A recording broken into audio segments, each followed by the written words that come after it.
دنیا میں مسلمانوں ہی پر کیوں عذاب آتا ہے؟ اس کی بڑی وجہ کیا ہے؟ لما تقولون ما لا تفعلون کبر مقتا عند اللہ ان تقولوا ما لا تفعلون۔ دنیا میں مسلمانوں ہی پر عذاب کیوں آتا ہے؟ کیونکہ مسلمان وہ کرتے نہیں جو کہتے ہیں، اور جو کہتے ہیں وہ کرتے نہیں۔ اس کی بڑی وجہ ہے کہ آج کل دنیا میں مسلمانوں پر عذاب اسی لیے آتا ہے کہ مسلمان اللہ تعالیٰ کے نافرمان ہو چکے ہیں، اللہ تعالیٰ سے جنگ کرتے ہیں۔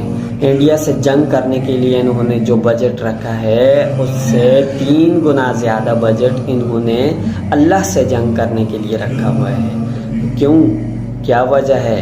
کیونکہ یہ لوگ نہیں چاہتے ہیں کہ اللہ تعالیٰ کا نظام یہاں پر آئے، شریعت کا نظام آئے، دین کا نظام آئے۔ اگر دین کا نظام آئے گا تو ان کی یہ باتیں جو ہیں وہ کھل کر امریکہ کے سامنے آ جائیں گی، امریکی غلامی کے سامنے آ جائیں گی۔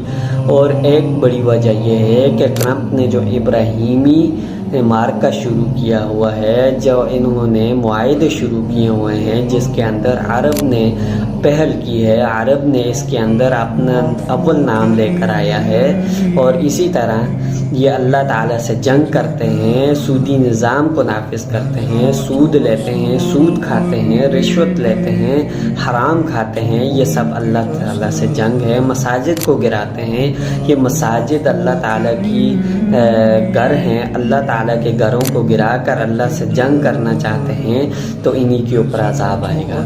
ان سے رک جائیں، ان سے باز آ جائیں۔ اگر نہیں باز آئیں گے تو اللہ تعالیٰ کا قریب ہے کہ اللہ تعالیٰ تمہارے اوپر پتھروں کے برسات کر دیں، وہ دن قریب ہے۔ سیلاب کا عذاب تو بہت ہی کم چیز ہے۔